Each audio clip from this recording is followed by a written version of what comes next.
was talking about my brother who was at this event, and this event I was at was some kind of I don't know, some educational event maybe, or someone would be giving a talk there, I can't remember.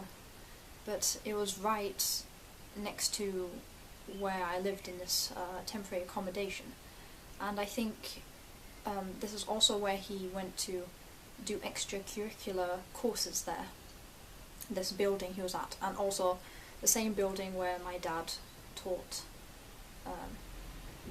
gave her lessons there. And I think, yeah, my dad insisted that I should be there, and I knew I'd be out of place, but I still attended anyway. I can't remember what it was for. It turned out the people that were meant to give a talk did not even turn up. And because my brother was there, my sister, who had nothing to do with this, was also there. And my brother who was there, I remember trying to go up to him in this communal area to meet up with him before anything had started. And I remember I don't know where my sister was, she was 17, my brother was 18. So they already had started asserting their independence. And I just remember a very strange thing where I was trying to talk to him, small talk, or asking him questions, being nice, asking about him, his friends, who some of them were also there.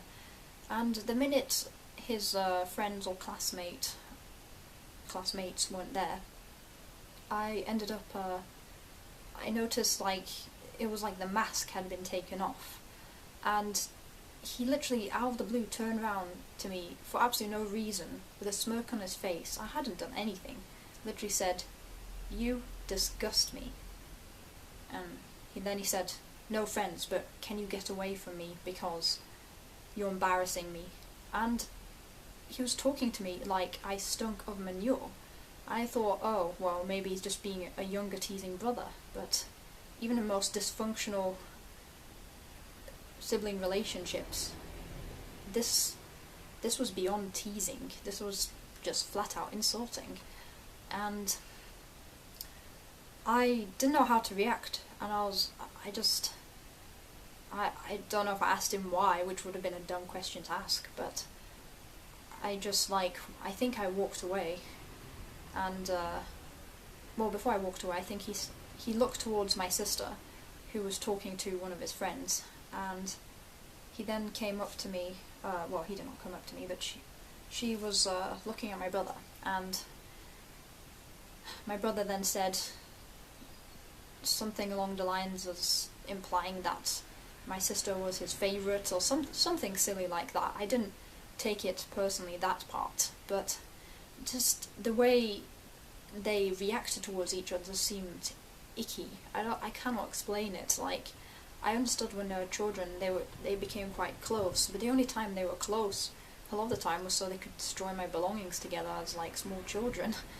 They did not have anything in common, and for the most part, even if they have some things in common, my sister does not think he's worth having any interactions with, but still does, because he will give her anything she wants, even if she blackmails him.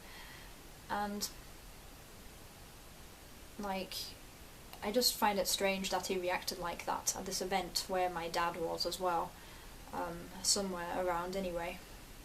And I ended up walking away, and I was just trying to distract myself. Maybe I didn't realise I could not even interact with his friends, because another thing as well is he said this one thing after I talked to his friends. I was not an idiot. It's something he'd already talked about many times, and he'd warned me and threatened me, said, "Don't you dare tell my friends," who, one of them, was living in the same kind of special accommodation as me, who also had problems with his family.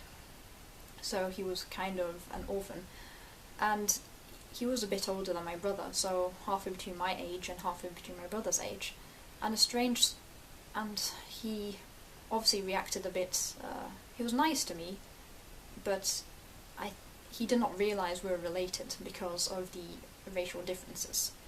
and though subtle, I guess he could not guess from a glance, and no one had a clue. And my brother, out of the blue, would constantly say, "Don't you dare say we're related," or "Don't you dare say that my dad works here." And I didn't, because I know what's like being young. I know what's like being embarrassed, because my dad has tried to embarrass me multiple times, even by volunteering at the same school in the same class I was at as a child, and then like laughing at me and treating me differently from all the other children, making it obvious he was my dad, which I've been in countless situations growing up, so I understood his situation, but where he was coming from was just out of bounds.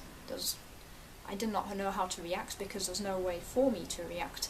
And the weirdest thing happened was, after he gave me this mini lecture or smirked at me, was I went to sit down somewhere and get a coffee, and my sister, I guess they'd grown close, but she ended up going towards him, and at that moment the weirdest thing happened. He was paranoid that people would think that we're related, but at the same time had no problems with putting his arm around my sister and showing off that sibling relationship. And I just could not help but find it icky. Maybe they were just getting closer, but it did not seem sincere. And another thing, I don't know if it's related, because I don't want to draw any crazy conclusions, but a few years later, in the last high school project my sister did, she even ended up publishing it online, and I eventually found it. She boasted to me one time when I came to visit about how she'd written a story on incest and got an A for it. And I was like thinking, okay, it's not really my thing, but I was just surprised by how the experience I had in high school as well is, it seems in literature and in art as well, the teachers are obsessed with it being, especially if they may even be female narcissists, obsessed with it being politicized or sexualized, like everything has to be sexualized. And I remember my English teacher was encouraging, there were only female students because the one male student just left there, put off probably by what the reaction my teacher was giving me in my English literature class. And she was encouraging us to essentially write the equivalent to 50 Shades of Grey. And this is before 50 Shades of Grey came out, and all the students that got A's had all written about incest or rape. We could choose any topic we wanted, and I was the only one that picked a topic on horror. Maybe my tastes are strange, and maybe my writing isn't that good. Let's just say it's crap, hypothetically. I don't know. Although I've been told otherwise, and I've always had top grades, and I even used to write a blog. But this is like a few years later, my sister boasted to me, and also my mother, about this story on incest, sibling incest, and my sister said, "I don't know why it's such a taboo," and I didn't even bother bringing up this topic, and I said, "And you got rewarded for talking about that?" And I said, "Goodness me, what's with these English teachers these days?" Because no teacher gives a topic saying, you must write about rape or incest. The vast majority of the time, if they're asking you to do that, then there's something very wrong with them. Most of the time. And in this case, I only, maybe last year, even though she'd already had it graded and she put it online, I only found out about it because she wrote it. She only published it online years later. And the scary thing is, the description of this incest story sounds horrifically like, again, I don't want to put ideas in people's heads, sounds horrifically like the description of my brother. Except what she's done, because one thing you learn when you study literature or psychology is, you learn that when a person writes fiction, something that's purely fiction, even if it's nothing to do with them, a lot of things that are unconscious start to spill onto paper. That's why therapists recommend you keep a diary or keep records of things. And the way she wrote about it just gave me the creeps. If it was completely like fantastical in a completely fantasy land with completely different circumstances, maybe I would have been like, okay, it's still messed up, but it's well written and it has nothing to do with our family.